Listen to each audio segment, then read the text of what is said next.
talk a little bit about what she has done so what far? What has been done, yeah. Thank you very much, Marie. So the audience on Instagram knows this is Maria Margot, and we've been working on, we're going to talk about mainly about the transect that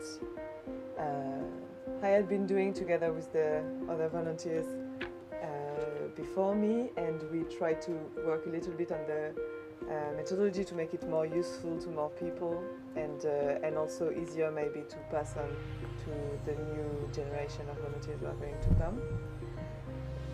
So the basic idea and what we were doing when I started was mainly to do transects from so where the boat was anchored, to do transects from the shore to the sea, transects of 50 meters, and during these transects to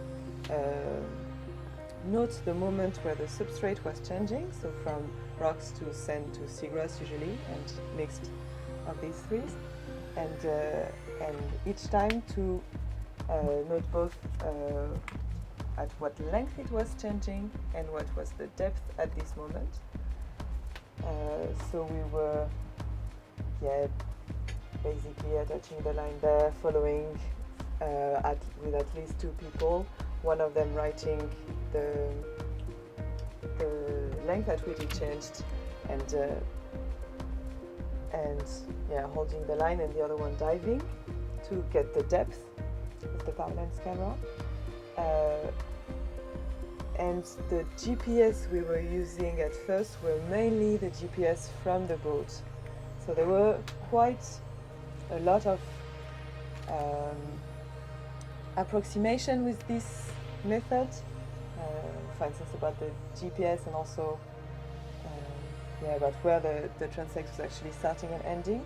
First, the method was to collect the GPS location that from the bay in general, and we are now trying to find out, like, the GPS is not super accurate. It's always a few meters plus minus, but we're trying to get GPS location from the point where we directly start the transect that will be attached to the shore, and to take the GPS location here and at the end point of the transect, plus to add the directions heading. It was done, you wrote down like where the rocks ended, no?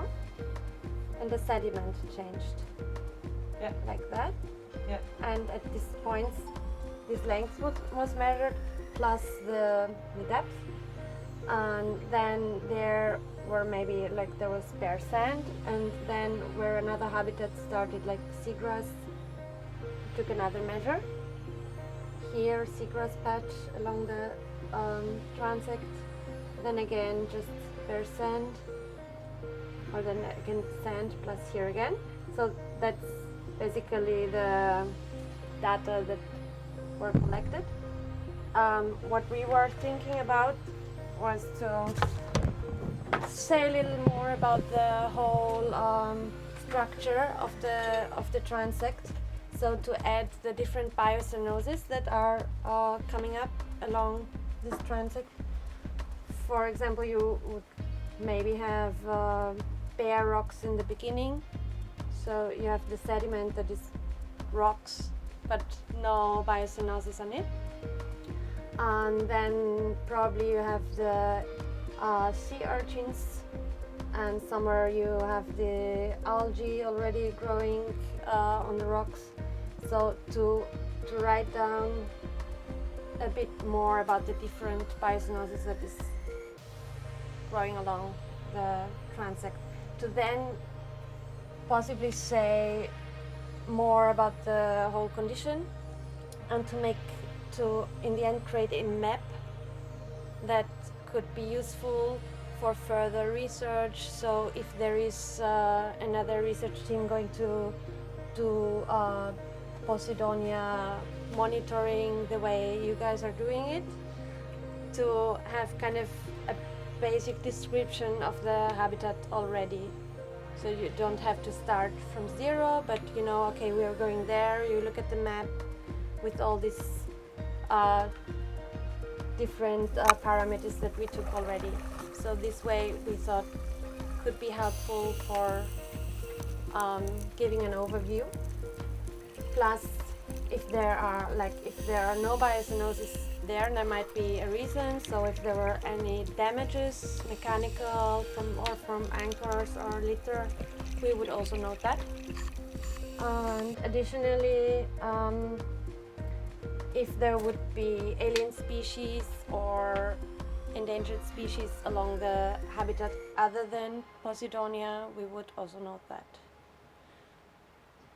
I'm not sure that it's going to fit like that every time. Like sometimes often if what we've seen, the sea urchins, they continue all the time.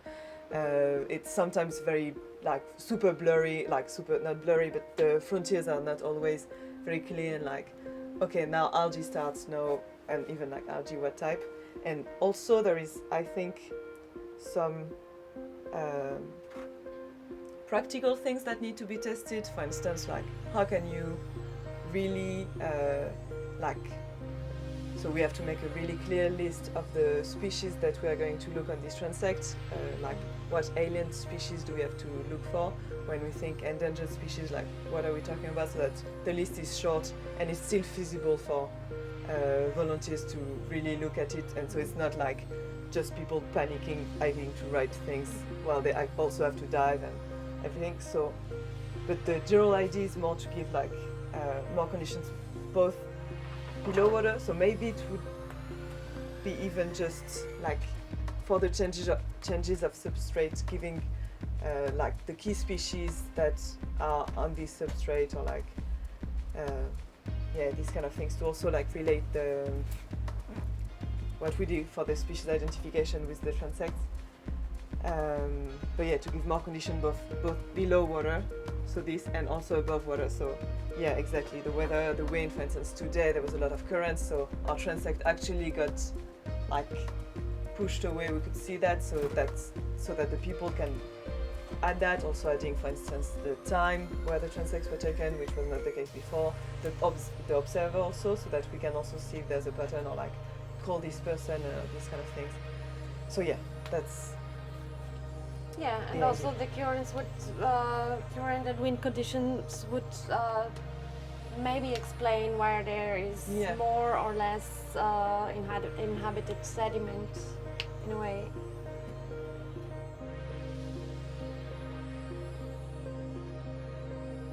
And in the end, for the map that we are thinking about, it's like when you look at the image, you have the land. To combine our transects, I think we did it here, together with drone images or ROV transects, to get the most of information out of it, like to have it all in one map. I don't know, like if. I was thinking about the conversation we had, and you were saying that maybe the easiest would be just to snorkel around the seagrass meadow and to record the GPS localization, and then you have something pretty clear. And I think it's a great idea, but sometimes, like, first the bay were really big, and also sometimes you got a big patch like that, but often you also got like, I don't know, tiny patches like that. Like here it's a big, very dense thing, but sometimes like really little things, and then it can get super complicated to like snorkel around all the little things. So I thought like just snorkeling around with the little limited amount of time was a bit impossible. But if we combine the transect with drone images when possible, and we also talked about the fact that it's not always possible and that it's actually forbidden in many places, and it's like, and then comes the weather and the time and the light and everything.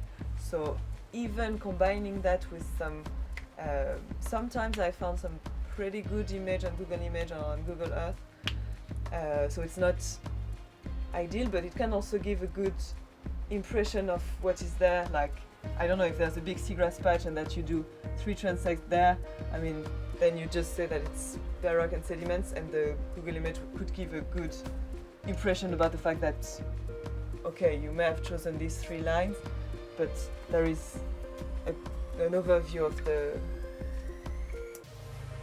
area. Also, this is like, in terms of describing the habitat, it's quite useful to say, like, is it a continuous seagrass meadow, or is it like structured in a mosaic and other stuff in between? Is it kind of a stepstone habitat to a bigger one? So for descriptions, I think that the drone or Google Earth images would add up great to doing the transects.